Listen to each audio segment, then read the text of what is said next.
আমরা বলতে চাই, শরীয়তপুর 3 আসনের মানুষ সহ, শরীয়তপুরের মানুষ সহ সারা বাংলাদেশের মানুষ, হাত পাখা একটি এমন প্রতীক যে সবচেয়ে নরম ভূমিকা রাখে, শান্তির জন্য ভূমিকা রাখে।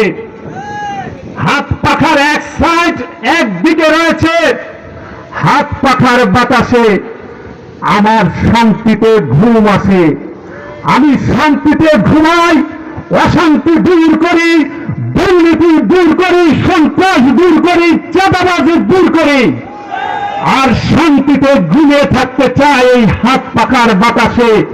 তার নরম দিকটি, তার শান্তির দিকটি অনুভব করি। দেখো, সেটা খুব শক্ত দিক, সেই দিক তোমার অন্যায় অপরাধকে প্রত্যাখ্যাত করতে চায়। সেখানে যেমন অন্যায়কে প্রতারিত করেছে, অন্যায়কে বাংলাদেশ থেকে বিতাড়িত করেছে, আগামীতে